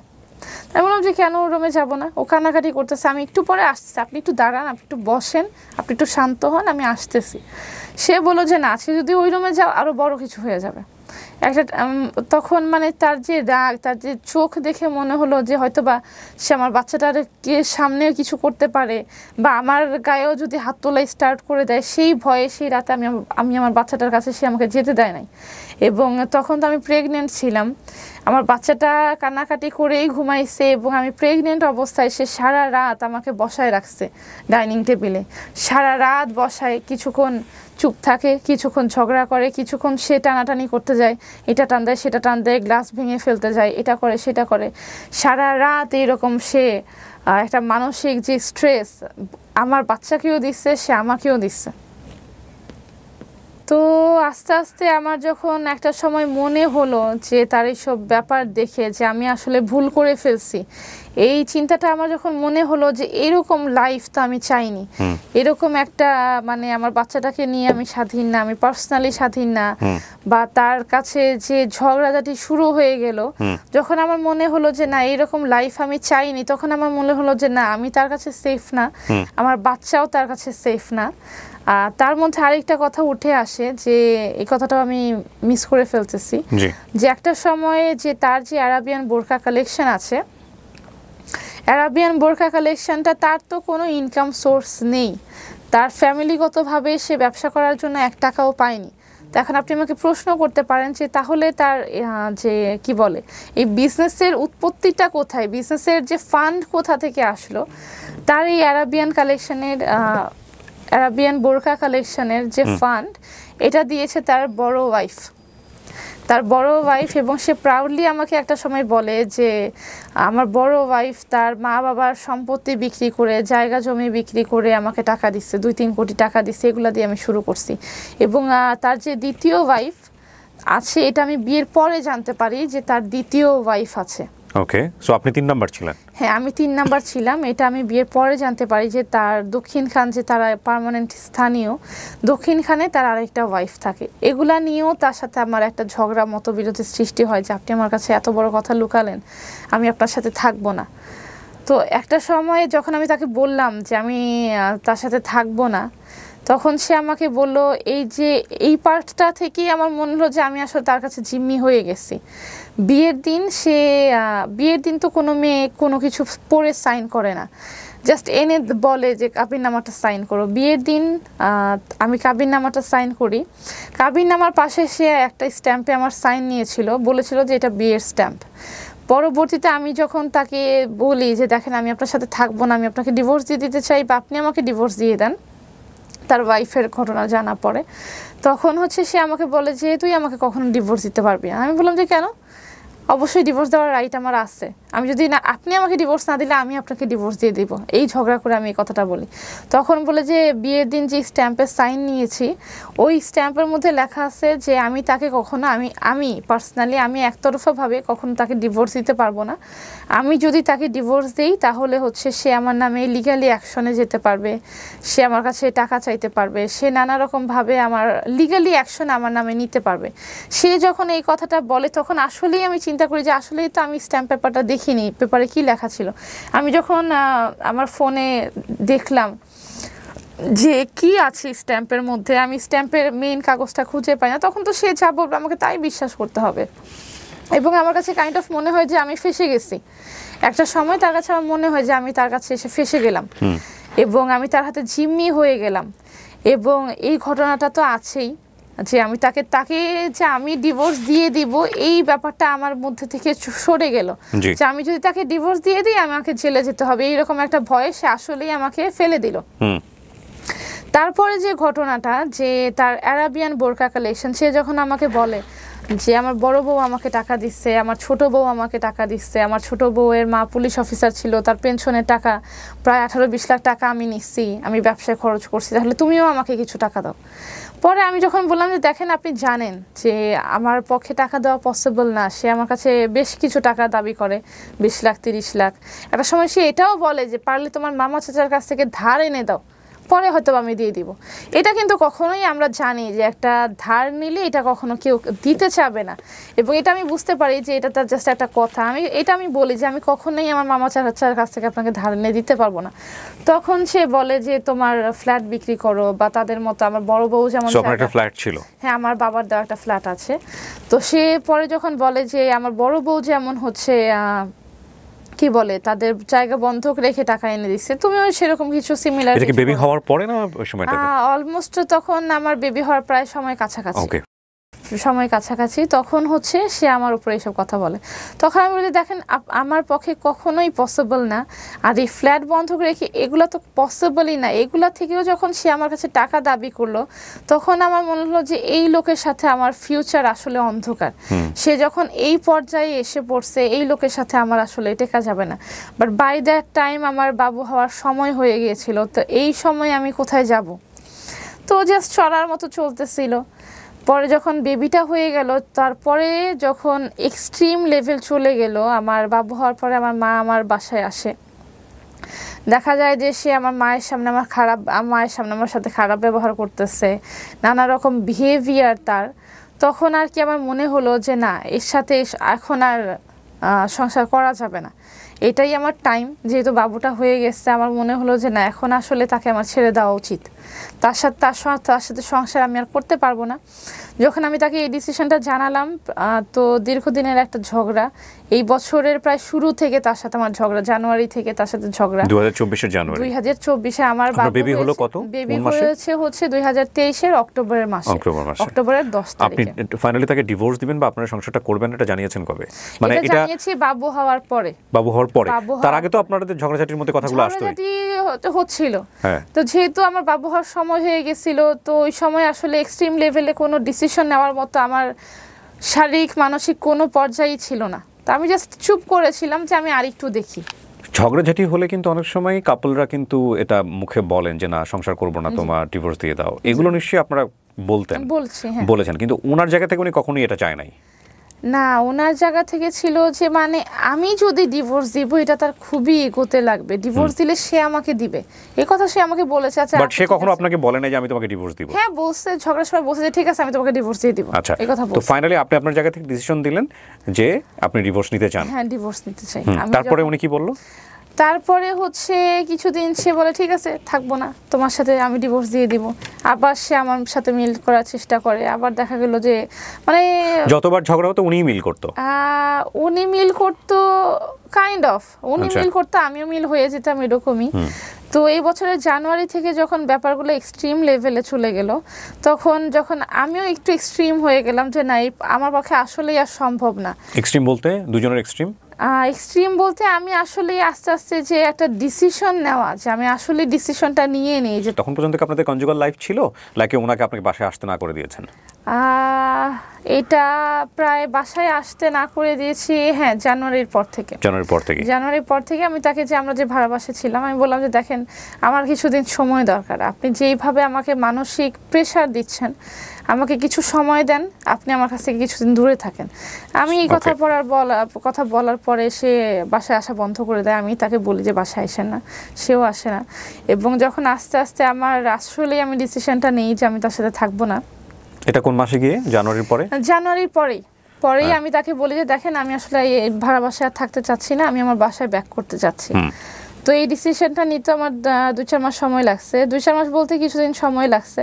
আর যেহেতু আমার 2টা বেবি, হুটহাট করে তো 2টা বাচ্চা নিয়ে কোথাও চলে যাওয়া যায় না, নিজের জিনিসপত্র নিয়ে, বাচ্চাদের জিনিসপত্র বাচ্চা নিয়ে তো হুটহাট করে কোথাও দৌড় দেওয়া যায় না।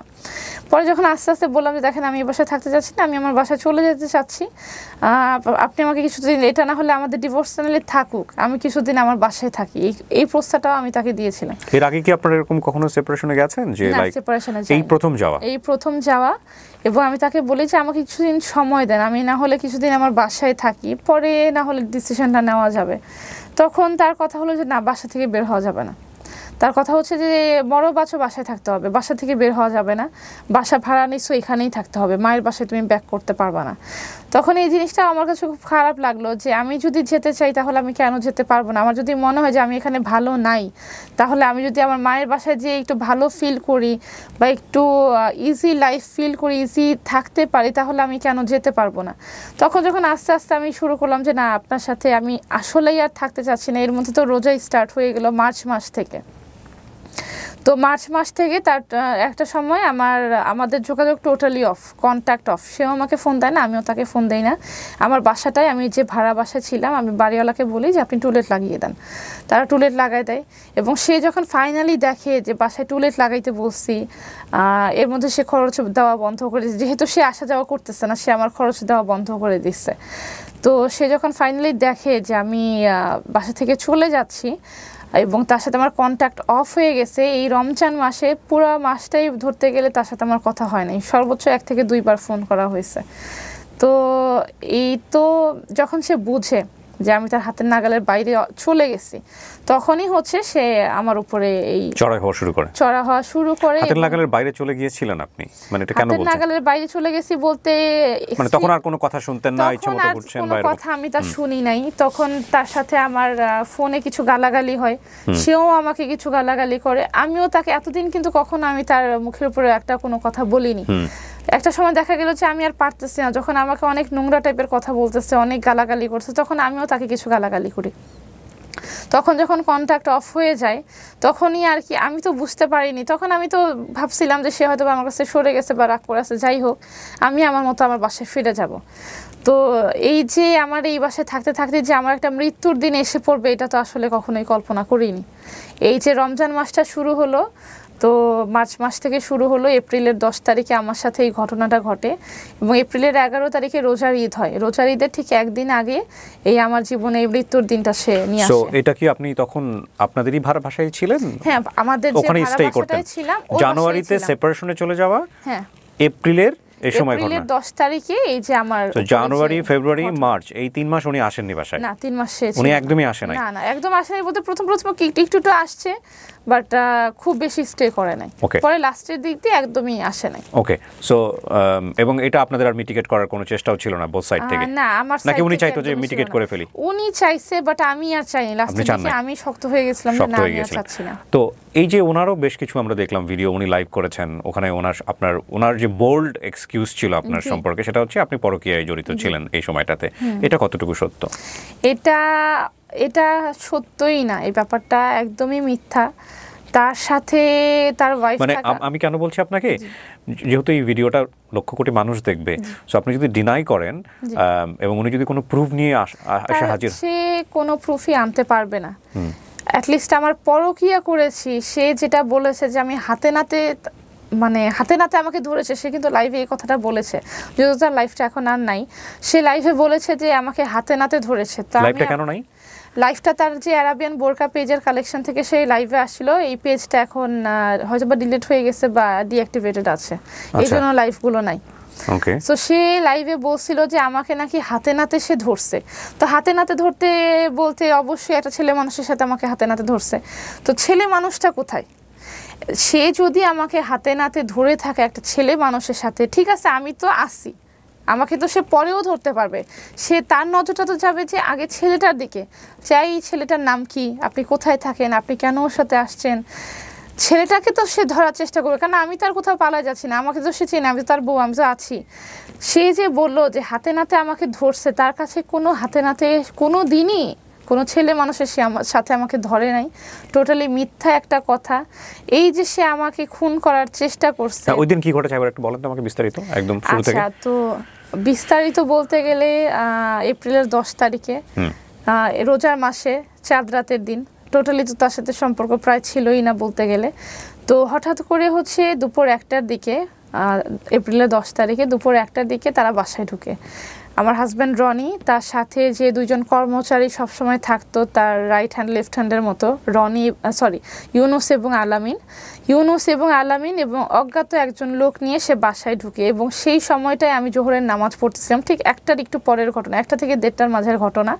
আমি নামাজরত অবস্থায় ছিলাম।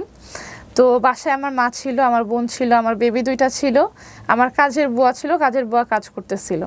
তো এমন সময় আমি যেহেতু নামাজরত অবস্থায় ছিলাম, আমি তাকে খেয়াল করিনি, আমি আমার রুমে ছিলাম। সে ঢুকেই হচ্ছে আগে আমাদের সবার ফোন নিয়ে নেয়, যাতে আমরা কারোর সাথে কোনো কন্ট্যাক্ট না করতে পারি। সঙ্গে সঙ্গে সে আমার ঢুকে আমার ফোনটা নিয়ে নেয় এবং হচ্ছে তারপরে আমার ফোন নিয়ে, আমার তো রুমে ছিল, আমার রুম, সে একবার রুমে ঢুকছে, আমি দেখছি যে সে আসছে, আমি তো নামাজ পড়তেছিলাম। তার সাথে যে এতগুলা মানুষ আসছে সেটা কিন্তু আমি দেখিনি, তারা তো বাইরে দাঁড়ায় আছে। তার সাথে 3 জন আমার মাকে, আমার বোনকে এবং হচ্ছে কাজের বুয়াকে আটকায় এবং সে ডাইরেক্ট আমার রুমে ঢুকে যায়। রুমে ঢুকেই সে আমার ফোনটা নেয়। ফোনটা নেওয়ার পরে হচ্ছে যে আমি নামাজরত অবস্থায় সে আমাকে টেনে তুলেই চড়থাপ্পড় শুরু করে। এমন না যে মানুষ কিন্তু এসে আগে একটু ঝগড়া করে, কথা বলে বা একটা কথা বলার সুযোগ দেয়, সেই দিন তার সাথে মানে একটা শব্দ আমার হয় নাই। সে আমাকে ঢুকে কোনো কথা বলার, কোনো চিৎকার করার সুযোগ দেয় নাই। হয়তো বা আমি যদি একটাবার চিৎকার করতাম বা একটাবার বুঝতাম যে সে কোনো অ্যাটেম্পট নিয়ে আসছে, আমি যদি একটাবার আমার মাকে যদি ডাক দিতাম, হয়তো বা আজকের এই ভয়ঙ্কর ঘটনাটা আমার সাথে অল্প কিছু হতো, বেশি কিছু এইরকম অবস্থায় নাও যেতে পারতাম, আমি যদি ডাক দিতে পারতাম। কি হলো? সে ঢুকেই আমাকে মার দেওয়া শুরু করে। সে হাতের মধ্যে একটা চেন পেঁচায় আসছিল, রডের মতো কিছু, একটা ভারী রিক্সার বা সাইকেলের চেনের মতো পেঁচায় আসছে। সে বাইরে থেকে নিয়ে আসছে? সে পেঁচায় আসছে, বাইরে থেকে ওভাবেই ঢুকছে। এবং আমি যে নামাজরত অবস্থায় ছিলাম, ঢুকেই সে আমাকে টান দিয়ে উঠাই আমার হিজাবটা খুলে, নামাজের হিজাবটা খুলে। নামাজের হিজাব খোলার পরে হচ্ছে সে আমাকে চড়থাপ্পড় শুরু করে, হাত দিয়ে যে ঘুষি দেয়, আমার মাথার এখানে কেটে যায় এবং ডক্টরের মতে হচ্ছে আমার মাথার হাড্ডি বের হয়ে গেছিল, মাথার যে কাটাটা, ওই চেন দিয়ে সে ঘুষি মারে। তারপরে হচ্ছে সে আমার গলা চাপ দিয়ে ধরে এবং আমি যে চিৎকার করব এই একটা সেকেন্ড সময়ও সে আমাকে দেয় নাই। আমার মা, বোন, কাজের বুয়া কেউই বুঝতে পারছেন যে ঘরের মধ্যে আমাকে কিন্তু মারা হচ্ছে। তো সে গলা চাপ দিয়ে ধরে আগে হচ্ছে সে সাথে করে ছুরি নিয়ে আসে। সে ছুরি দিয়ে প্রথমে হচ্ছে আমার মুখটা এখান থেকে এই পর্যন্ত কাটে এবং এটা আমার সাথে নিয়ে আসছিল। ছুরি সে সাথে নিয়ে আসছে, বাসা থেকে নেয় নাই, সে ছুরি সাথে নিয়ে আসছে এবং হচ্ছে আমার মুখটা কাটার পরে হচ্ছে আমার এই গাল ওপেন হয়ে গেছিল এবং সাথে সাথে আমি হচ্ছে অজ্ঞান হয়ে যাই। অজ্ঞান হওয়ার এর আগে কিন্তু আপনাদের মধ্যে মারামারি হলে এই ধরনের এই রকমের এক্সট্রিম লেভেলে আপনারা দুজনেই মারামারি করতেন? দুজনে মারামারি করে, সে দুইবার জাস্ট আমার গায়ে হাত তুলছে এবং সেটা কম ছিল, কম লেভেলে। মানে আপনার জায়গা থেকে কোনো প্রতিবাদ ছিল না? আপনার জায়গা থেকে স্ল্যাপ ক্ল্যাপ করা বা এরকম কোনো কিছু কখনোই করেননি আপনি? না, কখনোই তার সাথে যে আমি মারামারি করব ওই রকম চেষ্টা আমি অনেক সময় দেখা যায় রিপ্লাই হিসেবে আপনি একটা থাপ্পড় মেরে দিলেন, এরকম কাজ আমি কখনো করেননি। ওকে, ফাইন। তো আমি যখন আমার চেহারা কাটার পরে যখন আমি অজ্ঞান হয়ে পড়ে যাই, হঠাৎ করে আমার মনে হলো যে আমার ফেসের উপরে কিছু একটা পড়ছে, ধারিম করে ভূমিকম্পের মতো বা ধসে পড়ছে। তো তখন তো আমি বুঝি না, ওনার টার্গেট কি ফেসটাই ছিল? তার টার্গেটটাই আমার ফেস ছিল এবং তার টার্গেট আমাকে খুন করার ছিল। আমি আজকে বেঁচে আছি এটা আল্লাহর রহমত, আমার হায়াত আছে দেখে আমি বেঁচে আছি। তার টার্গেট ছিল আমাকে খুন করার, যে একবারেই ওকে আজকে শেষ করে দেব। আমি যে আসলেই এত বড় একটা মার খেয়ে যে আমি বেঁচে থাকবো এটা সে আসলে চিন্তা করতে পারে নাই। তো টার্গেটটা ফেসে ছিল, সে মনে হলো যে ধারিম করে কিছু দিয়ে একটা বাড়ি দিছে। তো সেটা যেটা ছিল আমার ড্রেসিং টেবিলের একটা বসার টুল ছিল, খুব বেশি হেভি মিরর লাগানো একটা টুল ছিল। ওই টুল দিয়ে যখন সে আমার মুখে বাড়ি দেয়, আমার এই নাক ভেঙে ভিতরে ঢুকে গেছিল। আমার চোয়ালের এক পাশে চোয়াল উপর থেকে খুলে ভেঙে গেছিল এবং এক পাশের চোয়ালের হাড্ডিগুলো গুঁড়া গুঁড়া হয়ে গেছিল। তো মানে টোটাল ফেসটা আমার বলতে গেলে ফেস ছিল না, যে রক্তমাখা ছবিগুলো আপনারা আমার দেখছেন। তো একটা সময় আমার মা যখন, তারা তো 3 জন আমার মা বোনকে গার্ড দিতেছে, তা আমার হঠাৎ করে আমার মার যখন মনে হলো যে কিছু একটা সমস্যা আছে, তোমরা 3 জনে এইভাবে ঘরে ঢুকে দরজা লাগাই দিলা, কারণটা কি? তখন দেখতেছে তারা কিছু বলতেছে না, তারা চুপচাপ আছে। তখন আমার মা আমার কাজের বুয়াকে বললো যে তুমি বের হও। আমার কাজের বুয়াকে বললো যে তুমি বের হও, বের হয়ে দরজাটা খোলার চেষ্টা করো, বাইরে যাওয়ার চেষ্টা করো, বাড়িওয়ালা টাড়িওয়ালা কিছু একটা ডাক দাও, কিছু একটা সমস্যা আছে। যখন তারা দেখতেছে, তারা বলছে চুপ করেন, এরকম একটা কিছু মোবাইল টোবাইল নিয়ে নিচ্ছে। তখন এই অবস্থায় হচ্ছে আমার মায়ের এই চিল্লাচিল্লির কারণে বুয়া যখন বের হতে যায়, তখন হচ্ছে আমার যে 3 জন গুন্ডা, ওই গুন্ডারা বের হয়ে যায় এবং গুন্ডারা অনেকে ডাক দেয় যে ভাই চলেন। এইটা বলার পরে আমার মা যখন ইমিডিয়েটলি রুমে এসে দেখে যে আমি মরার মতো পড়ে আসছি, আমার মা টান দিয়ে ওঠানোর পরে জাস্ট একটা চিল্লাচিল্লি শুরু হয়ে যায়, আমার মেয়েকে তো মেরে ফেলছে কোনো মতন। জাস্ট আমি রক্ত মাখা মুখ নিয়ে বারান্দায় যা চিল্লাচিল্লি করি। আপনি বের হতে পেরেছেন তার মানে ওখান থেকে? হ্যাঁ, ও তো চলে গেছে, রনি তো বের হয়ে ওইটা গেছে, করেই সবাইকে নিয়ে চলে গেছে? সবাইকে নিয়ে এসে বের হয়ে গেছে। আমার মা এসে কোনো মতো আমাকে জাস্ট টান দেওয়ার পরে কোনো মতো আমার একটা সেন্স আসছে, আমি বুঝতে পারছি ততক্ষণে যে আমাকে খুন করে ফেলার চেষ্টা করতেছে। আমি জাস্ট চিল্লাইতে বারান্দায় গেলাম, যেটা আমার ভিডিওতে দেওয়া আছে, যে আমার বারান্দা ভরা রক্ত, এই রক্ত 4 তলার বারান্দা থেকে নিচতলায় পড়ছে। তো আমি জাস্ট মানুষকে এটাই চিল্লাইতেছিলাম যে আমাকে বাঁচান, আমাকে বাঁচান। আমার মনে হয় যে এই চিল্লানোটা এখনো মানুষের মনে আছে। আমি জাস্ট একটা কথাই চিল্লাচ্ছিলাম যে আমাকে বাঁচান, আমার হাজব্যান্ড আমাকে মেরে ফেলতেছে। এই কথাটা বলার পরে যখন আশেপাশে আমাদের বাড়িওয়ালা আসলো, আশেপাশের লোকজন আসলো, তখন হচ্ছে তারা আমাকে হসপিটালে নিয়ে যায় এবং তারা তাদের লোকজন আসে, ঢুকতে দেখে যে রনি তার 3 জন সঙ্গীর সাথে নিয়ে দৌড়ায় পালাচ্ছে অন্যদিকে। আচ্ছা, এই ছিল এপ্রিলের 10 তারিখের আমার উপরে যে ঘটনা। তারপরে আপনাকে হাসপাতালে নিয়ে যাওয়া হলো? তারপরে আমাকে ইমিডিয়েটলি পুলিশকে জানানো, পুলিশ আসা? হ্যাঁ, সাথে সাথে তো আমাকে তো সময় নাই, আমার তো অবস্থা খারাপ। আমাকে সাথে সাথে এলাকার মানুষ রাস্তা থেকে গাড়ি দাঁড় করে ইমিডিয়েটলি অ্যাকশনটা নিয়েছিল এলাকার মানুষ। পুলিশকে তো ফোন দিয়েছে, পুলিশের তো আস্তে সময় লাগবে। আমাকে ইমিডিয়েটলি তারা হসপিটালের উদ্দেশ্যে নিয়ে যায়, পুলিশকে ফোন করে, পুলিশের সাথে যোগাযোগ হয়। ওই দিনই পুলিশ আসে? হ্যাঁ, ওই দিনই পুলিশ আসে, ক্রাইম সিনে পুলিশ আসছে, ক্রাইম সিন তারা ইনভেস্টিগেট করছে। ক্রাইম সিন বলতে যেখানে আমাদের এই মারামারি আমাকে মারছে। ওকে, ক্রাইম সিনে আসছে, ওই ক্রাইম স্পটে আসছে? ক্রাইম স্পটে আসছে। আচ্ছা, সো এখানেই আসছে, পুলিশ আসছে, পুলিশের সাথে যোগাযোগ হচ্ছে যে আমরা তাকে হসপিটালে নিয়ে যাওয়ার চেষ্টা করছি। যেহেতু হচ্ছে রোজার ঈদের আগের দিন কোনো হসপিটালে কোনো ডক্টর নেই। এসে কি প্রথমে জিডি করেছে? মামলা কি পরে হয়েছে? না, সেখানে পুলিশেরা এসে দেখেছে যে মারধর হয়েছে কিনা, তারা সত্যতা যাচাই করছে। তারপর সত্যতা যাচাই করার পরে তারা বলছে যে হ্যাঁ, আপনারা যে কোনো স্টেপ নিলে আমরা সাথে আছি। যেহেতু এটা ওপেন কেস, যে হ্যাঁ সবার সামনে দিয়েই আমার হাজবেন্ড বের হয়েছে। আচ্ছা রয়া, আমি একটু জানতে চাই যে এটা করেছে কত তারিখে? এপ্রিলের 10 তারিখে। এপ্রিলের 10 তারিখে আপনি জিডি করেছেন 29/8/2024-এ। এটা জিডিটা করেছি মাত্র হচ্ছে পরশু দিনের। এই জিডিটা করেছি হচ্ছে সে আমাকে এখন রিসেন্টলি হুমকি দিচ্ছে, আমাকে খুন করে ফেলবে, আমার মুখে অ্যাসিড মারবে। ফাইন, আমি এপ্রিলে এরকম একটা ঘটনা ঘটলো, তারপর আপনি পুলিশকে ডাকলেন, কোন স্টেপ নেন নাই? না, আমি তো তখন হসপিটালেই চলে গেছি। এটা পরের ঘটনা। তারপর কি হয়েছে? হসপিটালে যাওয়ার পরে পুলিশ কি করেছে? পরে আসি তো পুলিশ তো এসে দেখছে যে এখানে হয়েছে, তাকে মারা হয়েছে, হাজব্যান্ড ওয়াইফকে মারছে। তারা বলছে যে আপনারা যে কোনো মামলা করেন, কারণ এখানে তো একটা অ্যাটেম্পট টু মার্ডারের কেস আমার মা বলছে। তখন তারা বললো যে আপনারা যে কেসে করবেন আমরা কেস নিব, আপনারা থানায় আসেন। তো সেই মুহূর্তে তো আসলে আমার ফ্যামিলির কাছে থানায় যাওয়ার কোনো সময় ছিল না, কারণ আমি তখন জীবন মৃত্যুর সাথে লড়তেছিলাম। আমাকে নিয়ে অনেকগুলো হসপিটালে ফেরত দিয়ে দিচ্ছে যে কোনো ডক্টর নেই। সারাটা দিন প্রায় দুপুর 1:30 থেকে রাতে 9টা পর্যন্ত আমি অ্যাম্বুলেন্সে, আমার ব্লিডিং হচ্ছে, এই অ্যাম্বুলেন্স সেখানে নিচ্ছে, এই হসপিটাল নেই, সেই হসপিটালে নিচ্ছে, কোথাও কোনো ডক্টর নেই। তো সেই রাতের 9টা বাজে যে ধানমন্ডির একটা হসপিটালে আমি একটা ডক্টর পাই, সেখানে ইমিডিয়েটলি আমাকে ঢুকানো হয় এবং আমার অবস্থা তো গুরুতর অবস্থা ছিল, বেঁচে থাকবো কিনা এটাই আমার ফ্যামিলির কান্নাকাটি শুরু হয়ে গেছিল যে ও আজকে মারা যাবে। এনি টাইম তারা বসেছিল যে এনি টাইম আমরা জাস্ট শুনবো যে ও মরে গেছে। আপনার বেবির বয়স, সেকেন্ড বেবির বয়স কত তখন? সেকেন্ড বেবির বয়স সেদিন 6 মাস। তো 6 মাসের একটা বেবি। হ্যাঁ, তো আমার মা ওকে অনেক কষ্টে রাখছে। আমি 20 দিন হসপিটালে ছিলাম। এপ্রিলের 10 তারিখ থেকে এপ্রিলের 30 তারিখ পর্যন্ত আমি হসপিটালে ছিলাম এবং এই যে হসপিটালের সময় আমার মা ছিল, আমার বোন ছিল, এই যে আমার 2টা বাচ্চা নিয়ে হসপিটালে, আমরা কিন্তু নর্মালি হসপিটালে ডক্টর দেখাতে গেলেও বেবির সাথে নিতে চাই না, যে হসপিটালে বেবিদের জন্য ভালো না বা কিছু একটা সিকিউর না, যেরকম একটা সমস্যা। তো আমার বাচ্চা 2টা আমার সাথে হসপিটালে 20 দিন ছিল এবং 20 দিন হসপিটাল থেকে আসার পরে আমার নিচের পায়ে দাঁড়াতেও প্রায় আমার 1 মাস সময় লাগবে। আমার এতটুকু অবস্থা খারাপ ছিল যে আমার প্রায় 1 মাসের মতো জাস্ট আমার নিচের পায়ে যে আমি একটু দাঁড়াতে পারি এই সময়টা আমার লাগছিল। এবং তারপরে হচ্ছে আমি তার নামে মামলা করি উত্তরা পশ্চিম থানাতে।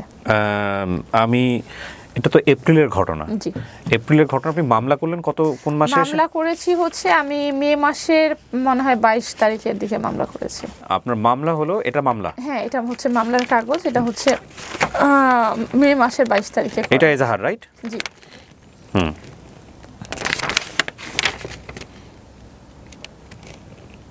জি, এখানে মামলার চার্জশিট হয়েছে কি? চার্জশিট না, চার্জশিট এখনো হয় নাই, কিন্তু মামলায় আপনি আসামির নাম দিয়েছেন হচ্ছে আপনার এক্স হাজবেন্ড রনি, ইউনুস, আলামিন এবং অজ্ঞাত একজন। এটা কর্মচারী ওনারা। জি জি।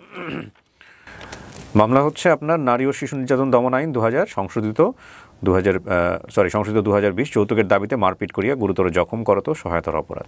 এখানে তো সে যে আমাকে খুন করতে আসছে, সে তো আমাকে মানুষজন বলতেছে আপনাকে খুন করছে কোনো কারণ আছে, তো কারণটা কিন্তু এগুলোই। তার সাথে আমার বনিবনা হচ্ছে না, সে আমার কাছে টাকা চাচ্ছে, সব মিলিয়েই তো সে আমার কাছে হচ্ছে আমাকে খুন করার চেষ্টা করে। সো এটাই কিন্তু হচ্ছে মামলাতে লেখা হয়েছে। জুন, জুলাই, আগস্ট, সেপ্টেম্বর ওনাকে অ্যারেস্ট করা হলো কোন মাসে? তাকে একবারও অ্যারেস্ট করা হয়নি, তার ধারের কাছেও পুলিশ যেতে পারে নাই। আমরা শুনেছি যে উনি জেল খেটে এসেছেন এই মামলায়, না মানে না শোনা না, কথা এই বিভিন্ন জায়গায় মামলা- লেখালেখি হচ্ছে ফেসবুকে যে উনি নাকি জেল না, খেটে না, এসেছেন। না, না, ও তাকে এই- ধরাই হয়নি একদম। তাকে ধরাই হয়নি, পুলিশ তার ধারের কাছেও যেতে পারে নাই।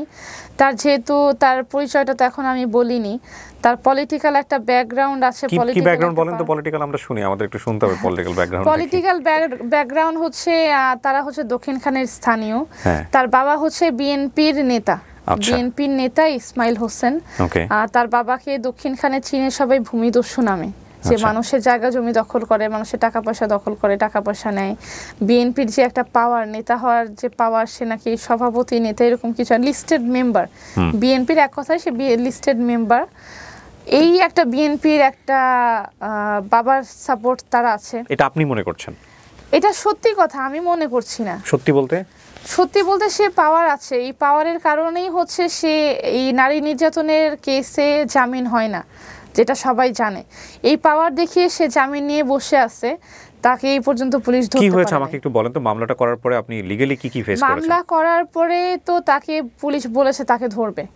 মামলা করার পরে হচ্ছে সে অগ্রিম জামিন নিয়ে বসে আসছে। তখন আমি বললাম যে আমার উকিল তো বলেছে যে এই কেসে জামিন হয় না। তখন পুলিশ বলছে দেখেন, সে যদি জামিন নিয়ে বসে থাকে আমাদের কিছুই করার নাই, এখানে আমাদের কোনো পাওয়ার নেই। আগে তার জামিন শেষ হবে, তারপরে আমি তাকে ধরবো। অগ্রিম জামিন নিয়ে বসে আছে সে? অগ্রিম জামিনটাই তো সে নিয়েছে মন্ত্রী মিনিস্টার ধরে, তার বাবার যে নেতা, বিএনপির নেতা ধরে, এবং সে নিজে তাকে তার বাবাকে, তার ফ্যামিলিকে এক নামে দক্ষিণখানে সবাই চিনে, একটা সন্ত্রাসী ফ্যামিলি হিসাবে। তার বাবা একটা সন্ত্রাসী, সে একজন সন্ত্রাসী, যেগুলো আমি বিয়ের আগে জানতাম না। যে রনি, তার নামে প্রায় দক্ষিণখান থানায় এবং উত্তরা পশ্চিম থানায় নাকি 5 থেকে 600 মামলা আছে। কোন রনি? আপনার হাজবেন্ড? আমার হাজবেন্ড রনি, তার নামে 5 থেকে 600 মামলা আছে, এবং এই মামলাগুলো হচ্ছে অস্ত্রের মামলা। তার কাছে অস্ত্র আছে, অস্ত্র পাওয়া গেছে। 5 থেকে 600 মামলা। এগুলো যদি আসলে মানুষ চেষ্টা করে, আমার মনে হয় বের হবে। এগুলো আপনি জেনেছেন কিভাবে? এগুলো আমি জেনেছি তার এলাকার মানুষের কাছ থেকে। কিন্তু এগুলো আপনি প্রমাণ পেয়েছেন কখনো? প্রমাণ পেয়েছি, তারা তো তারা যেহেতু তার এলাকার মানুষ, তারা এর ভুক্তভোগী, ভুক্তভোগীরাই আমাকে হচ্ছে এই ইনফরমেশনগুলো দিয়েছে। আমি বলবো যে আপনি যেহেতু মিডিয়া ফেস করছেন, মানে আপনি যে বক্তব্যগুলো দিচ্ছেন সেগুলোর বক্তব্যের প্রেক্ষাপটে ওনারও বক্তব্য দেওয়ার সুযোগ আছে না। We will invite him actually. এখন পর্যন্ত আমরা যোগাযোগ করতে পারিনি। সো মানে কোনো কিছু মিথ্যা বললে আপনার জায়গাগুলো কিন্তু দুর্বল হয়ে যাবে, সেই জন্যই বলতে চাচ্ছি আমি। মানে আপনি এগুলো জেনেছেন, কিন্তু এগুলো অনেক বড় ধরনের অ্যাকিউজিশন, অনেক বড় ধরনের অভিযোগ। ভাই, আমার একটা কথা ছিল। জি বলেন। আপনারা তাকেও ডাকবেন ডেফিনেটলি। আপনার বক্তব্য প্রচার হওয়ার পরে যদি আপনি যাকে যাকে অভিযোগ করেছেন এখানে কেউ যদি বক্তব্য দিতে চায় এখানে এসে, যে না আমারও কিছু বলার আছে, আমরা তো তাকে বন্ধ করতে পারবো না। আমরা বন্ধ করাটা উচিত হবে না। এখানে ধরেন আপনি প্রথম আলোতে রিপোর্ট করে আসছেন না, চ্যানেল আই আপনি দেখলাম একটা রিপোর্ট করেছেন। এখন এটা তো একপাক্ষিক বক্তব্য। এই বক্তব্যের প্রেক্ষাপটে যদি উনি গিয়ে চ্যানেল আইকে বলে বা প্রথম আলোকে বলে যে আমারও তো বক্তব্য আছে, আমার বক্তব্যগুলো শোনান আপনারা, সেটা তো বাংলাদেশের আইন অনুযায়ী, মিডিয়া পলিসি অনুযায়ী ডেফিনেটলি এটা তার বক্তব্য প্রচার করতে হবে, প্রচার করবে অবশ্যই। আমি যতটুকু জেনেছি যে এখানে যার নামে বিচার আসে তার কোনো কথা শোনা হয় না, বা এরকম কিছু একটা আমি শুনেছি। যার নামে বিচার আসে? যার নামে বিচার আসে বলতে যেমন এখন আমি ভিকটিম, আমি তো রনির নামে কথাগুলো বলতে আসছি।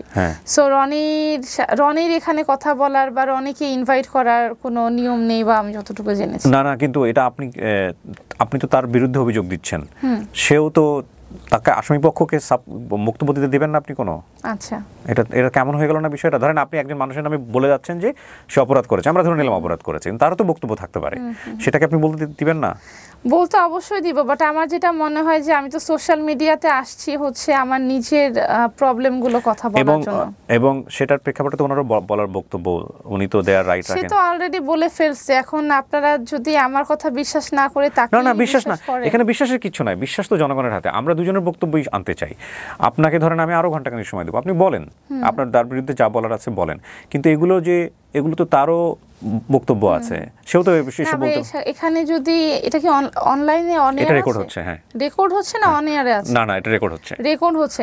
আচ্ছা, এটা যদি আপনারা যদি তাকে আপনাদের শোতে ইনভাইট করেন তাহলে আসলে এই শোটাতে আমি আর কন্টিনিউ করব না। কেন করবেন না বলেন তো? কারণ তার কেন বক্তব্য করব না বলতে, আমি এইরকম একটা ভিকটিম হওয়ার পরে যদি আপনারা তার কথা শুনতে চান, তার কথা জাস্টিফাই করতে চান, আমার মনে হয় না যে এখানে কথা বলার আসলে আমার কোনো দরকার আছে। আপনি একটা ব্যক্তির বিরুদ্ধে আপনি যে অভিযোগগুলো দিচ্ছেন, আমরা তার বক্তব্য অভিযোগ দিচ্ছি না, আমি এটার ভিকটিম, এটা আমার ফেস সাক্ষী দিচ্ছে।